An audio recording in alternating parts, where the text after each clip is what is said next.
How do you feel like contesting with Talford? Talford. T for P, T for P.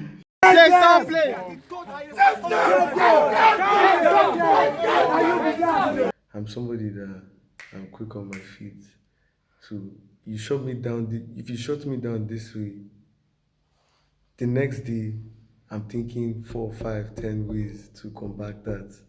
And it's like with Safiyya is different from it's different because I'm thinking 4, 5, 10 ways. She's taking 10, 20, 30 ways. So it's like, well, you're just it's going. a lot. Yeah, Basically, what does a loss mean to you? What does a loss? Mean to you? An opportunity to do something else. Wow. campus store the other day I spent more than 1 hour plus in campus store. But there are that's things on shade. ground. Yeah, but there are things on ground. You get Campus store is one of our biggest manifestos. That's shade. How strong. The first point I mentioned in my last manifesto was the campus store. At the time I assumed office, the Vice President had started significant work in improving the store, and I promised to pick up from there. The three major issues at the time were we had very long restocking intervals, very few options to buy from, and the queues were so long. I am proud to tell you that as of tonight, the campus store is fully stocked every single day. We hustled for and added staff members so there are shorter queues, and there are so many more options to choose from. You can buy perishables, fruits, vegetables, eggs, even fabric. Oh, by the way, what I'm wearing right now is from the campus.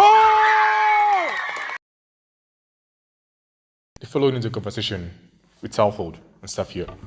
Talford is currently running for the student government president here at the American University of Nigeria, and Safiyya is his opponent. In this podcast, I delve deeply into understanding their vision, their manifesto, what they aim to achieve, and how they will achieve it. This conversation was extensive and beautiful. It starts now. Safiyya, this is Talford. And the current contestants will be student government president. What's your dream for AUN, Safiyya? I want an AUN where everyone feels heard, listened to, and for the SGA, I want all students to feel close and connected to it, where they feel like they're not dealing with school management, but they're dealing with regular students like themselves, well, striving for their cause. Talford, what's your dream for AUN? Yeah, I think I want somewhere that's so well developed, so well grown, so well recognized, Essentially, what I want is a university where nationwide and above, they will have no choice but to recognize us.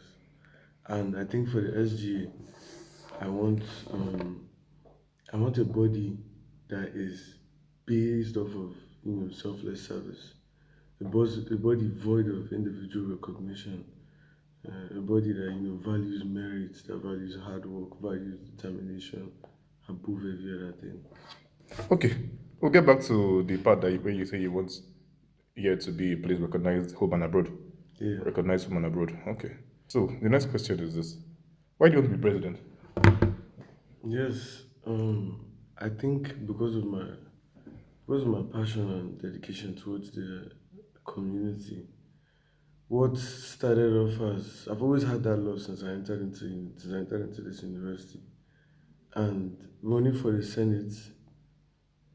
SGA was a platform for me to show students that okay, that love is there, that dedication, that determination, that compassion has always been there, has always been in me. So just running, becoming Senate Speaker. By the time I became Senate Speaker, then it became very, very intensified. I started getting to this level where I would be walking, on my way to cafeteria, and I would see empty bottles and I'd pick them and drop them. That's a good one. I do that a lot. So yeah, that's how deep it became by the time I became Senate Speaker, and from talking with securities, making sure things were okay, even as I was Senate, despite my functions being limited in the sense that I couldn't have meetings with the university president and university president, provost, and registrar. I was still doing everything I could. So I just felt like, okay, now that that dedication, that compassion is there, is too much of I need to take it up a notch. I need to put myself in that position. Okay, what's the job of the Senate? What do you guys actually do? The job of the Senate is there are various functions. The first one, we're talking about maintenance. So in each dome, there's a senator, or there are two senators. And then what they do is to collaborate with the RDs and RA to put forward maintenance lists. Now that maintenance list is it's a compilation of different issues in the domes. And I always say this, but aside from the fact that like the RAs also have that same job, what the Senate does is quite peculiar because essentially like if you've been reporting, and if you go around the domes, you see that RAs do it almost every week. But then if you report the issues to the Senate, what we do is to collaborate with the Vice President of the SGA and push those issues that have not been, that have refused to be addressed, that have refused to be Forward to the tackled, management. forward directly to the management. So after that, how long is this? How long do we expect to resolve the issue? After that, the issues are, that's what I'm saying, like it's all about priorities. So after that, through collaborating with the president and the vice president, we forwarded the issues to them. So it's all about priorities right now. For instance, we would prioritize, ACs in your rooms, water heaters, flushing, water flushing systems, obviously over paintings and some other things. So that's how they do it. Okay, so Safiyya, why do you want to be president? The same reason why I wanted to be vice president when I came here last year. I joined the SGA in my second year, and I was open to the avenues with which as students we could do so much to help our student life on campus. And I was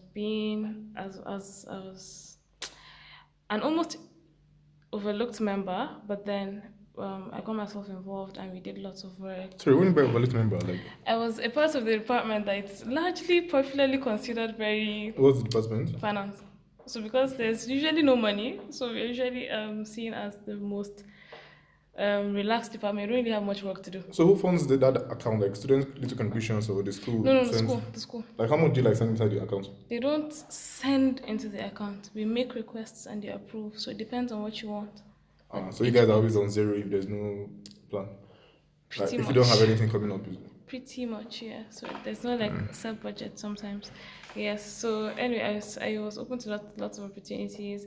At the time, I worked with the vice president when I could. At the time, with club duties and budgeting and all of those things, and I got open to so many things that were the issues on campus and how. Okay, well, at the time, I've said this like a million times, but it was something that really, really put on my head.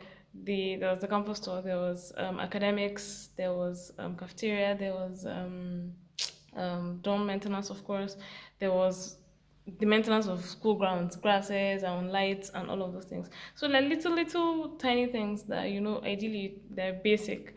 So, and I thought, well, the administration I was working with at the time, Daniel's administration, was very, very good. I was like, well, why not? We have a chance to do even more. And I was loving that we could make an impact. We could see issues and then push for results. And we were getting results. So I said, well, why not? Let's keep this going. So I became vice president, and then of course as vice president I saw a lot more than I did before. You want to continue? Definitely, and there's so much more that we can do. Absolutely. Why is the fire still hot? Why is it not benches more high? Because I enjoy the work. No matter the pressure and the difficulty and the busy schedule and everything, the fact that we as SGA get to be called, students trust us enough to call us when there are issues. Sometimes even staff call us when there are student issues, even before the students call us, and we address them. So the fact that you are in that position of trust, it's a heavy responsibility and one that you don't take lightly. So when you're in a position to help, and you do help, there's that satisfaction that comes with the fact that, yes, I'm in a position that is making an impact, and you're making change. Because a lot of times, there are people that want to do these things, but they probably don't come out, or they channel their energy elsewhere. They channel that impact elsewhere. So if we can choose to channel ours this way, then it's absolutely perfect. So you joined the SGA. This is your fourth year second semester. This is my third year in AUN second semester. Third year second semester. That's yes. 2 years to go. 1 year. So I'm a transfer student. Okay. So 1 year to scratch. Okay. So that means it's actually your fourth year second semester officially. You have one more year to go. Yes. Okay. Okay. How's your experience being with other governments? Like, what has been your observations in the SGA so far? Like, Do you think like the body makes sense? Like, what are the other governments? What has been your Other governments, you mean other SG yes administrations? before you, like the past 3, 4? Okay, so the first one, when I came, the very first one was with Taslim, and I was my first year, so I didn't really know much. Taslim was the first SGA president that I met, 2020. And I didn't really know, I was in my first year, so I didn't really know much about SGA at the time. But I worked with Daniel and Halima, and my biggest takeaway from these two administrations is that people lead very differently. And so what So really Teslim matters... led what? How did he lead? I can't say for Taslim because I was in my first year at the time. So So I you didn't really don't- know much about it. So I can only speak about Halima. Daniel and Halima. Because Okay, so how was Daniel in and the how was SJ. Halima? How was their own way of doing things? They were both strong leaders. But then I came to the SJ thinking there's this particular way you have to be like so on, like you're supposed to be hot all the time. You're supposed to be on every single thing, every single time. And I realized it doesn't have to be like that. What do you mean by strong leader? Like strong? Okay, so there's so in my head I felt okay, as a leader you're meant to be everywhere and in everything and hammering down all the time. And then I realized you can be laid back and still be a good leader. Okay, so who was much more fierce in the sense that they were not laid back at all, Daniel or Halima? Laid back. I think in terms of what I have in my mind, the hammering. Halima is more laid back than Daniel. So which of these two administrations you admire the more? Oh my god, I do both of them because, like No, I said, like- different leadership styles. Let's say on a scale of 1 to 10, rate Halima. Like Halima is my boss, I so know. I'm going to. There's an obvious bias. Okay, no, leave the bias. Let's go. What will you give? I'll give her a 9. And we'll give Daniel a what? I'll give Daniel a 9 as well. Well, No, do you know why? Because like I said, leadership styles. With Daniel, I saw this sense of awesome organization and precision. Daniel will not forget. Daniel will come out with something and he will not forget to follow up with you. Halima is awesome at delegation. She's laid back, but she also won't forget. And then she's so creative, she has 1 million ideas going on at a time. So sometimes I might not even know that this is going on, but Halima has already started moving for this, moving for that, and asking for this to be done. So different leadership styles. Awesome. Different okay. leadership styles. So, like, what's your experience on the past? This is your third year. 40. Fourth We are year. both in the same class. Okay. So, what's been your experience the past 3 government before yours? And when did you join the SG? Let's I start think from there. you can speak about Taslim, right? Yeah, I can speak about Taslim. So I came 2019 fall, and at the time when I came 2019, I was, I can't really tell you about the government when I came fall, because at the time when I came, I was supposed to go like head on over to the UK. So it was more or less like, I came to this university at the time because of close ties with family, and I was never supposed to finish the semester. So, why did you start at all? I started because of close ties with family as well. My Siblings admission came my admission that time to the university in UK was for January. It was for spring, and we just graduated from school at the time, so it was like, oh, do something, like don't stay at home, that type of thing. So, but I can tell you very well about Taslim. Taslim was determined. He was hardworking. He was very, he was what you call like a disciplined leader. I mean, Taslim will call you to place. Taslim will do so many things, to keep you in check. And I think, like controlling a body as big as the SG, you're bound to have problems such as, performances, attendances. You understand, like, and just people putting in that work, that merit, those people being driven to work. And I think Taslim was the kind of person that he would call you to place, he would organize a meeting, and then he would expel you because he believed that the students deserve the best. The students deserve somebody that was, determined. The students deserve somebody that was compassionate, and it's most important. The students deserve somebody that wouldn't sleep on the job, that they could meet at any time. So, we'll call you to a personal meeting, or everyone comes together and then they spell you in the group? I don't really know because I wasn't at the SG at the time, but I know that, because we used to talk once in a while. That's why, like I said, I've always had that passion about the thing. So we used to talk once in a while, and he'd tell me that, oh, this person is just going to, is going to call so person. They're not putting in their work. So I might not, I don't really know the details of how they were expelled at the time. But So, yeah. Now, Teslim was before Daniel or after Daniel? Before Daniel. So between Teslim and Daniel, whose young government do you prefer? Both of them, I think I'm what you call, in this sense, like a combination of both of them. Because, and something more, and one more step, one more obligation, one more duty.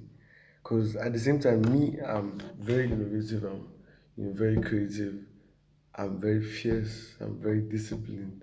So like Teslim, you can hack all the meeting and expel someone who's not doing the job in front of everyone. I don't know. That's a large assumption, but sincerely, I don't know. But I know that one thing he didn't fail to do was to make sure that the students, had hardworking leaders. In contrast to our Nigerian government, of course. Okay, what's your manifesto? I think I saw some flyers going around. Just briefly, just summarize what do you So I think after my reinstation, finding out that I couldn't go for the debate, it was really heartbreaking that students couldn't get to hear my speech and they couldn't get to ask me questions and hear me answer questions. So what I did was to cut it down into bullet points. The first one, maintenance. Given the enormity of the school and someone that was a Senate speaker, I'm very familiar with maintenance. And let's leave that here and let's go somewhere outside. I was very fortunate, growing up to this is very open, very public, but I've always worked in a construction company since when I was 16. Working at home, seeing mixers, seeing water heaters, seeing concrete blocks, seeing different things, seeing carpenters. Your dad is a civil engineer or an architect? I don't really want to go into my dad's profession. Okay. Let's not. But just know that since when I was 16, I've been working in the construction. I mean, if you hold my phone now, you see carpenter Mohammed, you see plumber this, you see this, that. So it's something that I'm very familiar. I mean, I know what causes cracks in walls. I know how long it takes. And what can be done. Yeah, I know how long it take you. How long it take you to fix the walls. I know problems in ACs, and I think that gives me an edge over past administrations. In the aspect of maintenance. In the aspect of maintenance, because the problem in this school is that they identify the issues, but there's no implementation, there's no prioritization, okay, no checks and balances. Okay, an example now. What can you do about that socket that's bad? Okay, I can't plug my laptop. I want to work. Yeah, definitely. I mean, it's to call. That's what I'm saying. These people are very tricky. So you call an electrician. Okay, what's going on? That wire is probably connected to the jump box. So they have to disconnect the sockets. Okay, now they're in the library. They know that people are going to step on it. So what kind of socket are you going to put? Is it going to be 2-switch, 2-gang switch, 3-gang switch? Then you put it, connect it, and you try to seal it in such a way that you know that students are going to step on that socket. So it has to be very sturdy. And then most of these workmen, they would come and they would bring inferior materials. They'll bring inferior materials, they'll bring second-hand materials, and you looking at it from the ordinary eye, you won't be able to carry out checks and balances. They'll come and they'll tell you they've done it, it's working. Mm-hmm.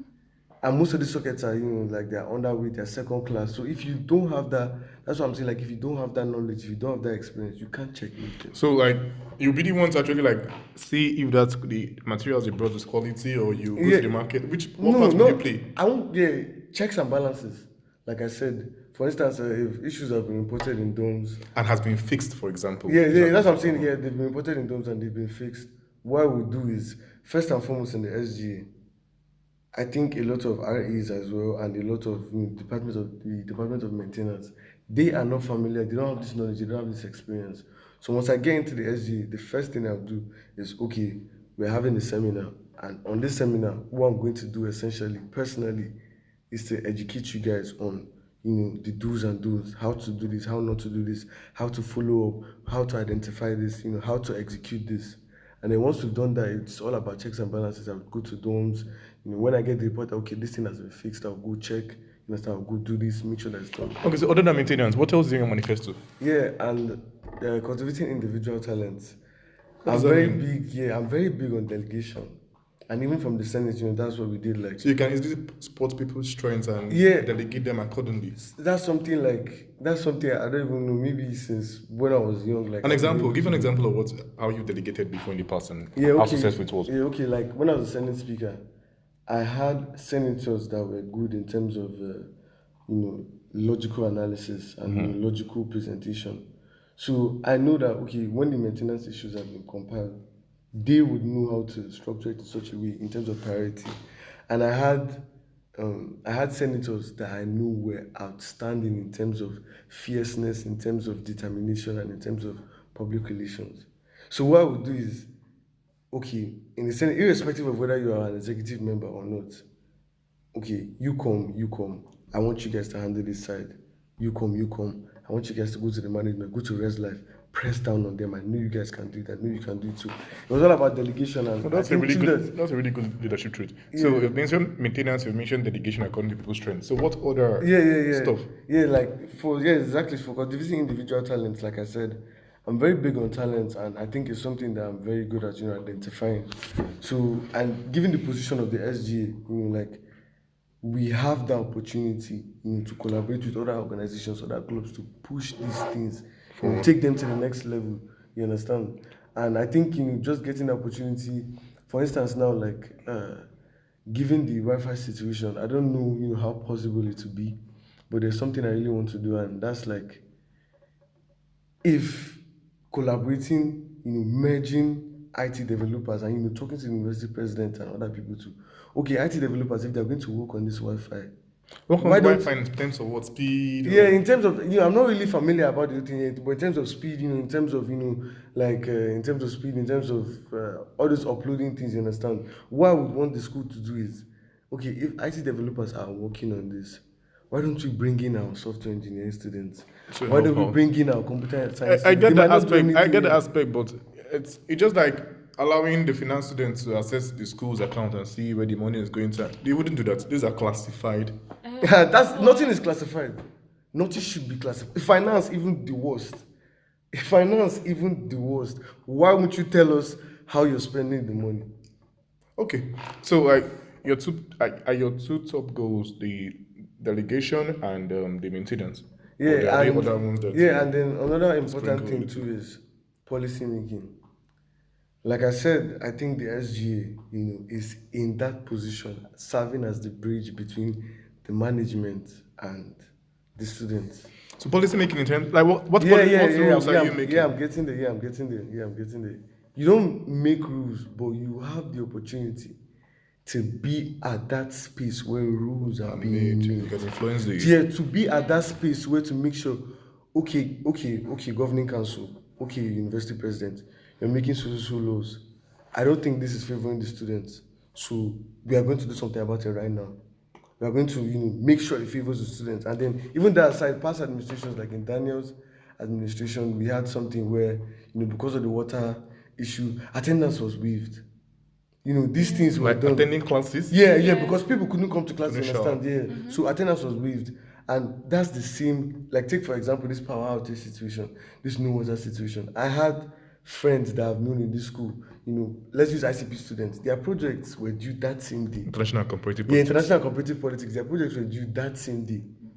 Emails were down, Canvas was down, yet they still submitted that same day. As I'm talking to you right now, many of them were able to submit hard copy of their documents. Yeah.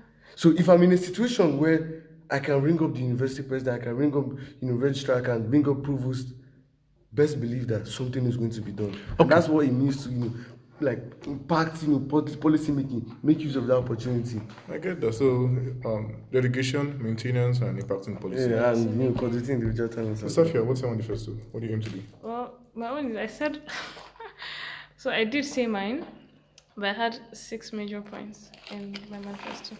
And what the key takeaway for me was that I had practical solutions. So I came out with the how that we're going to achieve. Okay, but wait, let's just hear the 6. So the 6 again. Okay, all the 6. I have sports, I have accountability, I have accessibility, I have leadership, I have better food options, and I have finally the student hub. Wait, accountability, accessibility, sports, better food options, student hub, and leadership. Nice, you got that. That was fast. So for sports, because sports is one terrible part in this school. Yes. Not terrible, but it's not so it's lacking. Yeah, definitely. The facilities are really not so good. They are good, but not so good, based on the fact that there are lots of things that the school is meant to provide for students to play sports, but they do not. Example, I like badminton now, and I'll bring my own personal shuttlecock and my racket. And when my shuttlecock spoils, my racket spoils, like I can't play again. You have to get yours. I have to then get my own again. So like in that aspect now, what can you do about that? So now, since last year, Halima, my boss, obviously, her main point, she was trying to really capitalize on the sports environment, especially the football. But then throughout last year, we didn't really have stable government in AUN. We had an interim president throughout. So AUN was practically trying to stay afloat. So we had to... Sorry, an interim president, doesn't he have the same rights and opportunities? Yeah, but then the thing is, when there's an interim president, so many things shift. So we don't have the provost became interim president. So we have to fill up provost, you have to fill up other positions. And then the provost is not the conventional president. He's not there because he wants to be president. He's there because he's trying to fill up a position until a president comes in. So after the president, who is next in command? After downwards, yes. The provost. So Atari was the former provost? Yes. Okay, yes. So practically, we're trying to keep... Everyone was just trying to stay afloat. We had the electricity problems that we had to... So lots of funds were having to be diverted to keeping the electricity supply stable and blah, blah, all of that. Nonetheless, we still worked on getting the sports field and the other sporting facilities maintained. Like I mentioned in the manifesto, the lawn tennis whole situation, we have a tennis club, but they don't play tennis on campus because we don't have a tennis court. Now, what I did about it was that finally, after hitting so many roadblocks, we have a new president. He hasn't started his job yet, even. Resume next semester? Yeah, he's resuming during the summer. During the summer. But I've already laid out plans to him, and as at this time, the budget has been sent to him the cost has been sent to him for the football field. He's already speaking with this is classified information. Management. Anyway, but yeah, so he's already got the budget and the plans for the football field, for example, like the key thing. I managed to put that in because that was like top priority. This is something the football field is something that administrations have been working on for but what I want to years. know now, if my badminton racket spoils and my shuttlecock is not good, will you give me a new one? Or the school gives? I want to know what can be done. There's a baseline for sports for sporting clubs, yes. So for basketball, they're going to have maybe like set 2 balls. For football, probably let's say they have 3 balls and a net and all these basic things. But for general things, like if you have a personal thing you need to change, or it's not going to be... So they're going to have school facilities, yes.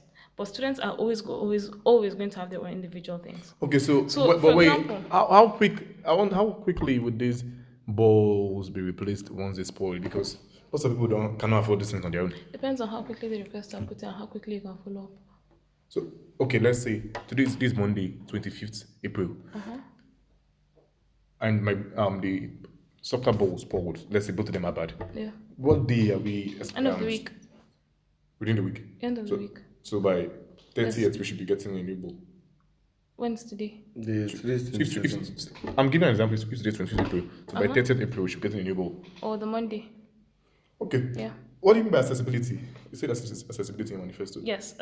Even SGA needs to be close and connected with the students. I noticed that in the past administration, and probably the one before even, the SGA will do so much work, but it's doing so much work and is seen in management, in admin. So you find that staff know the SGA more than the students know the SGA.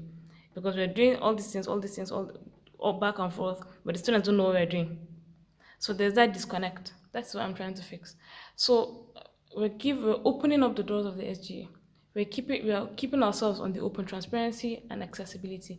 And I mentioned office hours. So students may not know this, but SGA members, executives, and directors have office hours where they're supposed to handle SGA duties. But students are not aware of this thing, and I feel like it defeats the aim. So are you linking this now to Student Hub? Because that's where your office is. Yeah, that's where Student Hub is, where the SGA office is. Student Hub is meant to be our activity center. It's supposed to be the student center. It's supposed to be where it's 100% student. And yes, I've tried in terms of my role as club council chair to bring more traffic to the hub. Clubs have tried to put decorations and activities and stuff like that in the hub just to bring more traffic and things to make it an ideal student center. Yeah, you mentioned accountability too in your manifesto. So how can I keep you accountable? Like I said, we're going to have performance reviews. So it's going to be in different ways. We could have a form, a publicly accessible form where students fill out and assess the SGA and tell us what, and the results of these forms are going to be publicly accessible. Two, we've got town halls. There are going to be two different types of town halls. There's going to be town hall for students and the SGA. There's going to be town hall where it's students, SGA, and the relevant management. So now, based on the performance reviews and the review of the work that students have given, maybe their priority right now is maintenance and food and maybe sports. We'll get the required people for each. So we'll get, of course, Dean of Student Affairs, definitely. We'll get finance, why are we not buying these things? We'll get the sport management, why are we not getting these things? We'll get the cafeteria management. So instead of we have students and staff, we're going to have students, staff, and the management. So where the staff tend to put us on the spot and just allow us to go and handle, we'll get them themselves to answer these questions. Okay. So like 3 layers. So when the students complain and they vote you guys low, for example, what do you do about it? It shows that it shows where we need to work. So, for example, I mentioned as SG, we've been doing so many things up and down, but then we realized that at the end of the day, what you're working on may not be the priority of the students at that time. That is what the disconnect causes. So when we have these reviews and we have negative reviews, we have so much negative feedback on, let's say, for example, the pressing issue or the portions in the cafeteria. Maybe we know that there's no light, so we're working on ensuring that there's light. But then meanwhile, students are more agitated about the cafeteria than the light situation. So you get more negative feedback on the food situation. So you need to hammer down on that. And the best part is you get updates. So as I said, it's going to be publicly accessible. You're going to have like a breakdown of the things that students feel more agitated about. So how often will these forms be up for students to read you guys? I intend to have performance reviews monthly. Every month? Yes. That's 3 times a semester? Yes. Is there any other part of your manifesto you'd like to touch on? Apart from these 3 you've highlighted now, accessibility, accountability, and the... Student hub. So that was the last thing I mentioned in the manifesto, which I didn't really get to dabble on. I spent so much time there. It has so much potential. It has so much potential to be even more. When you go to other schools, you can see that their student center it's a whole community entirely. We have a stage now, which we had to struggle to get there. But then we could have so many things. We could have games. We could have food options. We could have lounge areas in the hub. It's just cubicles now and just looking like an office space. So you can make it a lot better. And generally, in everything that I've mentioned in the manifesto, the point is to have a very strong team. When I mentioned Daniel's administration and Halima's administration, I was able to speak about these administrations because I was a part of a team and I was involved as a team member. At the end of the day, both of us here are speaking about things we want to do, but we simply cannot do these things on our own. So the point is to have leadership with a vision that would direct a team. You can't do this thing individually, so we're directing a team. That's where the point of inclusivity and then selecting your team appropriately comes in. Now, selecting your team appropriately is not reading your power, because this school's student government doesn't operate in a party system. The vice president does not run with the president. I'm not talking. He's running his own race. By team, I'm not talking about the execs. Okay. I'm talking of the 40 more members that we're going to have in the SGA. So we're talking of non-elective positions. Okay. How do you feel like contesting with Talford? Talford is my classmate. I contested with my classmate last year, and it's just a lot. I mean, it's like, okay, number one, it's fun because there's so many new pools, so many new things every single day, and number two, it's like, okay, we can do this and we can get past it and still be cool. So on one hand, it sucks that I'm contesting against my classmates. It absolutely sucks, I won't lie to you, because sometimes you want to be the rivalry, sometimes you want to come out with full-on fire and rivalry, but you come back on Monday and sit in class together. So on one hand, it's great that you get to have healthy competition, and on the other hand, it's like, it's a lot to contend with. So, Talford, how do you feel like contesting with Safiyya? Like I've said many times, but like, she's an amazing person, and it's stimulating. Like it's stimulating. Like the kind of person I am. Generally, like, when it comes to academics, when it comes to challenges. I'm somebody that I'm quick on my feet. So you shut me down. If you shut me down this way, the next day I'm thinking 4, 5, 10 ways to combat that. And it's like with Safiyya is different from it's different because I'm thinking 4, 5, 10 ways. She's taking 10, 20, 30 ways. So it's like, well, you're just It's a going, lot. yeah, we're just going back and forth, back and forth here, It's back and chess. forth here. And then, yeah, I think that's just how it is. And I think, and yeah, like just contesting with her so far has really, showed me that, leader, leadership is different, in the sense that like, you can both be a leader and you can both do like different things effectively in different ways. You can both be a leader and you can both do Both do different things things, yeah, in differently effective in ways. different. Yeah, in effective ways. That's Like, also poetic. Okay. yeah. So it's a big take because like I think okay, like for me now, but I think like not even for me, but like me, the kind of person I am. Maybe it was just growing up, but like uh, I'm very fierce. I'm very like determined. I'm very like, tell me this thing, tell me that thing, and like I don't like taking the calm approach. And I think like that aside, that's what differentiates me and Safiyya. That's what differentiates me and Alima. That's what differentiates me and Daniel. That's what differentiates me and Taslim, and me and different other. So far, what has your campaign process been like? Wow, it's been hectic. I mean, from the I think from the activities, first and foremost, I'm someone that I believe in actions more than words. So I will tell you, vote for me. I plan on doing this. I plan on doing that. But I really want to go a step further. So at the beginning of my campaign, it was that. That's why we did game nights. We brought out a lot of people.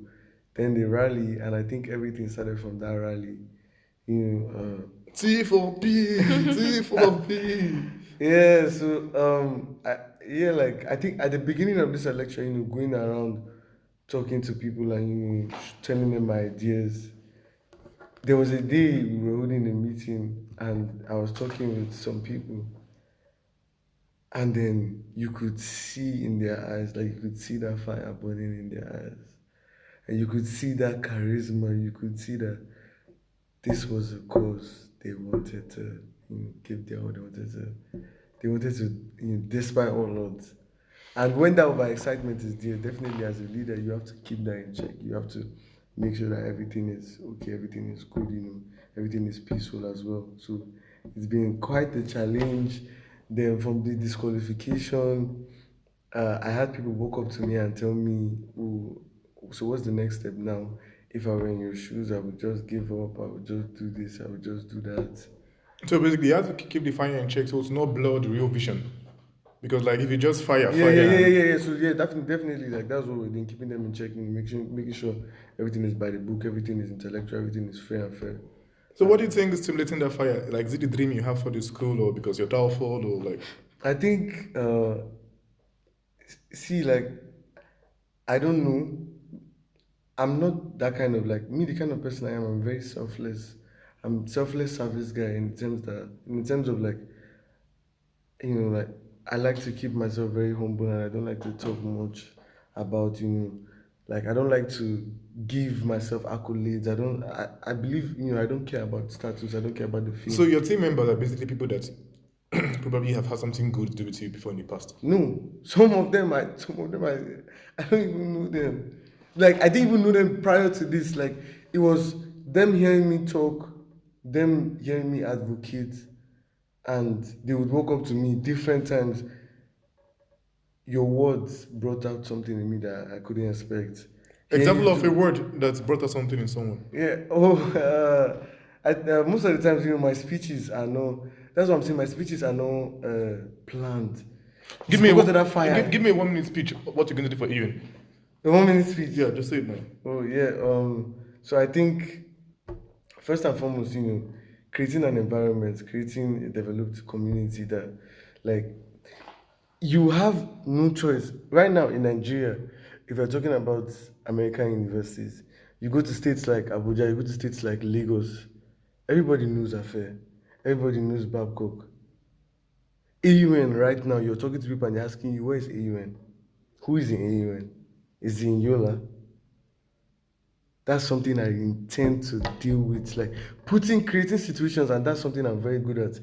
Creating a situation where you out there will be forced to recognize us. You will be forced to say, in this school there are leaders, in this school there are athletes, in this school there are content creators, in this school there are 5-star chefs. Okay, so speeches like this that bring out the fire in people. Yeah, just I saw it. I just wanted to hear that. Yeah, like, I wanted to hear this because frankly speaking, even when I was appealing for the decision, what started off as a lone appeal process and me going to provost, me going to registrar, me going to Byron with a few of my supporters, I was in class one day thinking about the whole thing, and I started getting emails. I was tagged in emails, over 20 to Byron. And for a set of students, like students that we are, it's normal to procrastinate. It's very difficult to write down essays. Yeah, but I started getting emails, and on my phone, I was seeing paragraphs upon paragraphs of students writing down emails and complaining. And I woke up and I was like, okay, yeah, let's go. Oh, that's a beautiful motivation, man. Yeah. So, Safi, how's your campaign process been? More than expected. Let's just say that. Contesting for vice president and contesting for president is a whole different ballgame entirely. It's been fun. I've had an awesome support system, a wonderful support system. And it's been rocky because there are times when I've been thrown under the bus by people that are not in support of me. So they will try to, there have been smear campaigns, there have been petty attacks, there have been When that happens, what do? Yeah, you just smile, hey. I don't retaliate because by doing that, it's going that low. I don't make it a war. I have a vision and I keep that in mind. I don't use emotions to manipulate or capitalize on people's heat at the time. When we're talking leadership, you have to be rational and you have to be able to keep yourself in check. So at this time, if I'm going to be retaliating and returning heat, then what am I going to do when the whole school is pissing me off as president? I'm going to start sending nasty emails to students or what? So at the end of the day, what I do is I maintain the communication of my message. That's all I do, because all I want students to see is The message. my worth. Yes, I'm going to communicate to them that, okay, this is what I'm made of, this is what I intend to do, this is what I've done, and that's all. That's the whole point of campaign, to canvass votes and to let people know what you're capable of. And at the end of the day, it all boils down to what students think. So the whole idea of this entire week, this entire process, the whole campaign thing is for people to come out and say what their worth is, and students can assess. So if that's the main aim, why am I, resorting to internet backlash or social media, riots? Okay, how will you feel if you don't win? I wouldn't feel a thing. Okay, so that's the thing. Before I ran, and even when I decided to, I came with a 50-50 mentality. This is what I intend to do in the SGA. This is what I want to do. I want to be there because I have a vision and I have plans. But if I don't get to be there, well, So you wake up the next morning and you walk to class and move happily. Absolutely. There are so many other ways to channel. So making an impact in AUN doesn't start and end with the SGA. There are so many other avenues. So, and then even if I don't get it, well, I hope that the SGA remains strong and So basically, what does a loss mean to you? What does a loss mean to you? An opportunity to do something else. Wow. Mm-hmm. Wow. So Talford, what does a loss mean to you? A loss means, like I said, like she said, there are many other ways to go about, handling issues.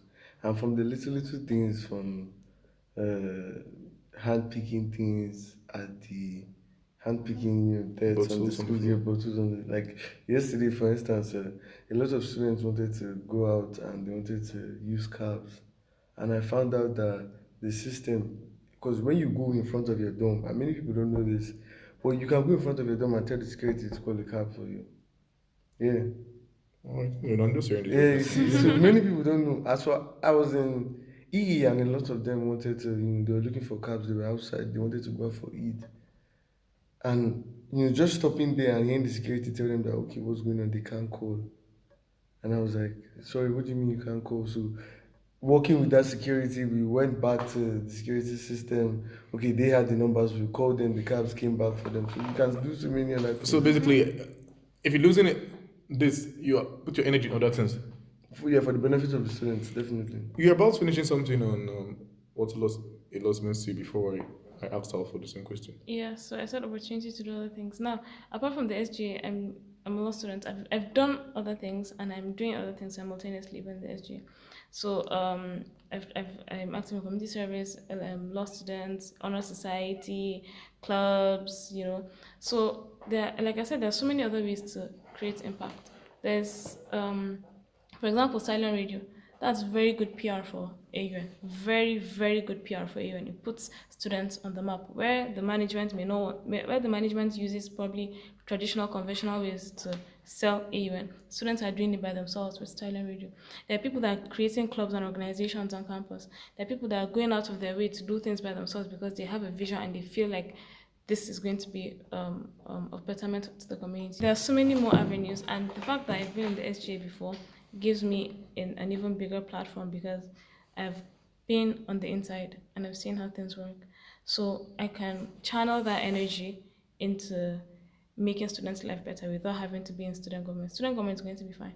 Student government, I hope that we're going to have very strong leadership regardless of what happens at the end of this election. So Talford, how would you feel if you don't win? Ask him now. I think that's what I'm saying. I would use it as motivation. I've always been the kind of person that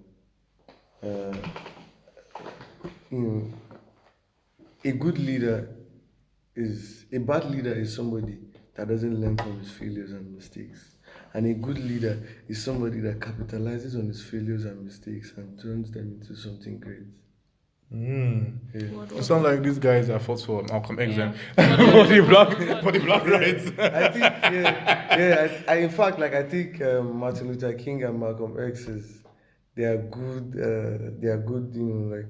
representations or symbols, if you would describe me. And I'll just channel that energy into something else, learning from my failures, learning from my mistakes, and doing things 10 times better, doing things 10 times more creatively. Okay, in the beginning of this conversation, you said that you're going to make AUN recognize home and abroad. How do you intend to do that? Yeah, exactly. By first and foremost, I love Stallion Radio, and I think it should be more recognized. It should be put on other platforms. It should be, for instance, in this school. Do you know the amount of women leaders that we have? Women leaders? Women leaders. I know. We have, Safiyya, Halima, Aisha, Umu Kulthum. Jemimah, that's a lot. do you understand? It's a lot. We have our very own Jemimah Pam, and she's running an amazing philanthropist organizations with other female students. Gemini Foundation. Very good. Do you get? Imagine the outreach that she's doing. Imagine the kind of community service that she's doing. Imagine how many lives she has blessed. So you go film this her works and upload on YouTube. Not even go film this her works. We're talking about putting Stallion Radio on the map first and foremost. Increasing streams, boosting streams, making sure people from not just our university listens everywhere all across Nigeria. And then we're going to show them by interviewing our very own talented students that, okay, guys, in this school we have a mixture of everything.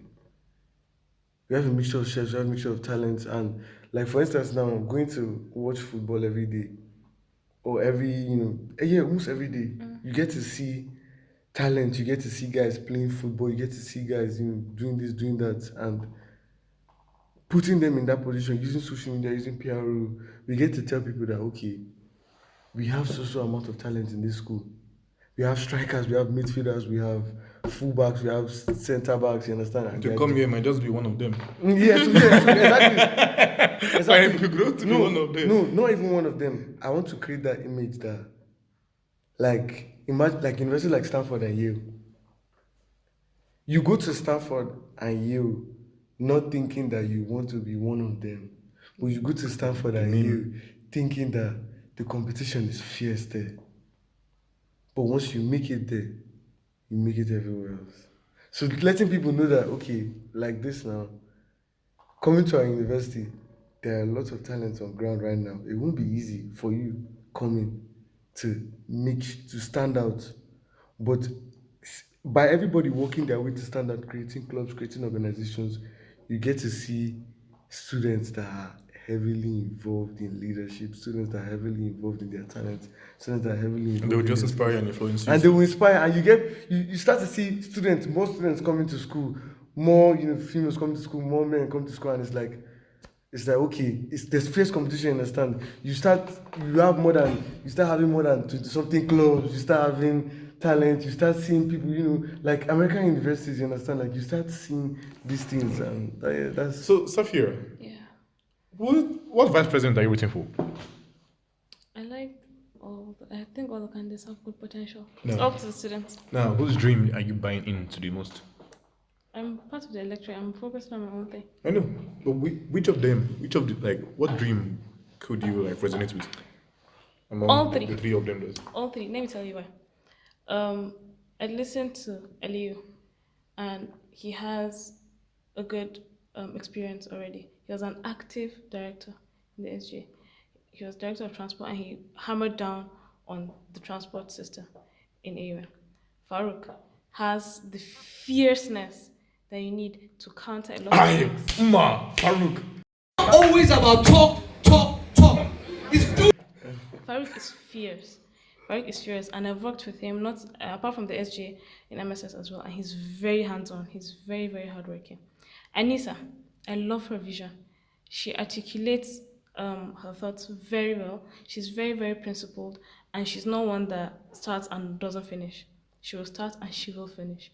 So for all three of them, I think the SGA is lucky, because no matter who wins, we're going to have a very, very good candidate, a very good person in the position of vice president. Okay, Talford, who are you rooting for?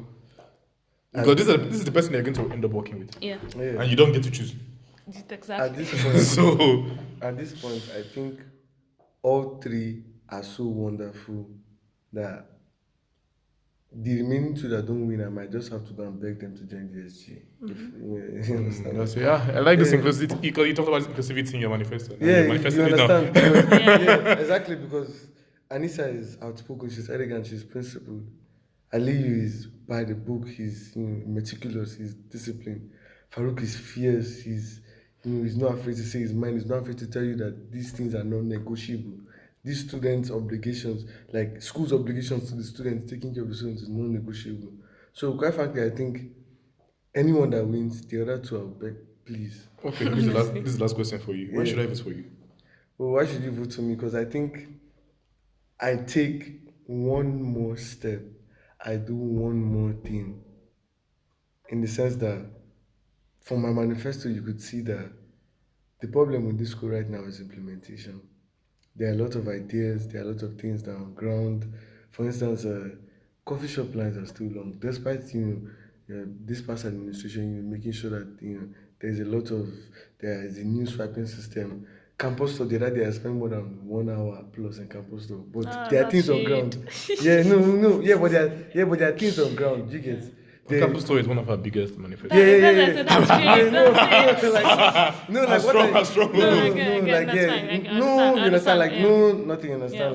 But I'm just saying that the biggest problem in this school is implementation. All these things are on ground. In campus store, there's an extra laptop. What do you want to buy? No, not buy. What did you want to get there?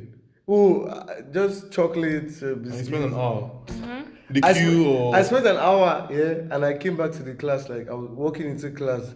The lecturer greeted me and guy, I swear it means more. Do you get what I'm saying? So not just tell you how bad it was. So all these things are on ground, yet they are not being implemented. And I think like that's what I bring to the table. Implementation. For maintenance, I've told you that you can carry out checks and balances if you have that knowledge. So that's checks and balances. That's going one more step. Implementations, all these things that are on ground now, despite the equipment being on ground, past administrations fighting for the equipment to be on ground, they are still not being implemented. So that's me going one more step. Promoting students' talent, through collaboration with organizations and mini clubs. That's me going one more step. And most importantly, a dynamic SGA. Dynamic means Dynamic flexible means, or no, not flexible. Dynamic means if I'm elected, you're going to see people in my cabinet that you would never expect to be in SGA. Oh, in my dictionary, the dynamic is changing. Yeah, that's Powerful. what I'm saying. Yeah, powerful. Do you understand what I'm saying? Like you would see people in my SG. A lot of people have this notion that people that come to SGA, they are supposed to be, they're supposed to be, uptight and this and that. You understand? But like from when I entered the school, I've been observing. I know I've been looking at this guy. I know that if I enter into SGA, this guy is amazing in terms of organizing social events. You understand? I'll encourage him, okay, come, if you meet the requirements, become director, assistant director of special events. This guy has ample knowledge in maintenance. It's good. Okay, I'll encourage you, come and apply for director of maintenance. So currently, Emmanuel is your spokesperson or? Manuel is my brother, is my family. So he picked you or you picked him? No, not even that. He chose to be your... Yeah, that's what I'm doing. Yeah, like, one thing about Manuel, despite, my relationship with him is, Manuel is a very objective person. And most people don't know. On campus already, you understand, like, even from the way he relates with you, from the way he talks to you, most people don't know, but I had to spend hours in the room telling Manuel my ideas just for him to side with me. That's the kind of person he is. And as difficult as it may sound, we woke up one night in the morning and we're in the room and I was like, guy, I really want to run for SGA President and I want to change the school. And he was like, I'm not voting for you. And he turned and he was pretending to sleep. Seriously. He was pretending to sleep because, that wasn't enough for him. He needed to hear. So he's a very objective person. He's a very free thinker. From looking all around it, you understand, he's somebody that's been in the SGA, in the Senate. He's somebody doing Halima and Safiyya's election, past administrations. He supported them. Manuel was one of the biggest supporters for Halima and Safiyya because he believed in what they could do. So I should vote for you because you take one more step. Yeah. So Safiyya, why should I vote for you? I walk the talk. Now, when I speak, I don't speak out of thin air. I've said this like 10 times already. When I speak, I don't speak without substance. Your manifesto, I heard you. Yeah. Being Safiyya Auwal. You said that like 3-4 times. Because, like I said, you need visionary leadership that lead a team, right? And everything that I speak of is not something that I'm just projecting. I'm saying things because I've had the experience and I've done those things. So you're not just seeing me for the first time. I'm saying things and you're seeing that these are the things that I have actually done. So when I said I'm going to do something, there's good confidence that I'm going to do it. Based on history. Exactly, based on that. And then, even if there's no history, right now, the things that I've already mentioned that I intend on doing, they're not just mere projections. They're a work in progress. They're a work in progress. So I'm using what little capacity I have right now. I'm vice president, I still have a boss regardless. And even if I'm running for president, I'm still SGA vice president, so I still have to do SGA VP duties till the very last day. So even in my little capacity right now, the things that I mentioned, I'm current. It's not a projection. It's things that are a work in progress, which to me goes to show that it's truly a thing of service, not a thing of personal gain. It's work that you've attempted and you've noticed that you're making change and you want to continue. That is why, to me, it doesn't matter really who is in that position. It doesn't matter who gets there. What matters is SGA is better for it and students are better for it. Okay, the last question. When you leave AUN, what do you want Safiyya Auwal to be remembered for? Every day, I hope that I leave a good legacy in AUN. And it's not just on the books or awards or certificates. I want you to come back and talk to people and let them say, yes, I know Safiyya, I worked with Safiyya, I've seen Safiyya, and she's all about that. The very first SGA, female SGA president, Freda Ibrahim, she was president in 2012, 2013. But you ask alumni and they tell you she was the best SGA president they had because of how strong her legacy is. I was talking to a staff that's been here a long time, and I said, "Who's Freda Ibrahim?" And he was like, "Oh yes, like she had a vision, she had this, she did this." So even if not as SGA president, but as Safiyya Auwal, I want to leave an imprint on staff, on students. As someone that walked the talk. As someone that walked the talk. What are you going to be remembered for after you leave the school? Not, I've said this countless times throughout the course of this interview, but I don't fancy recognition, status, fame. I want to be remembered as somebody that laid the foundation for AUN, somebody that laid the foundation for AUN to become globally, internationally and nationally recognized. Somebody that did one more thing, somebody that was fierce in pushing himself and the university, like throwing himself at the university for the benefit of students. A sacrifice for a greater aim. That's how I want to remember. Thank you for having me. Thank you. Ciao. It was so hot. Goodbye, Safiyya. Thank you. I'll end this conversation with this quote by Lucius Seneca.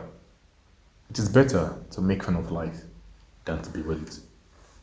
Thank you for listening.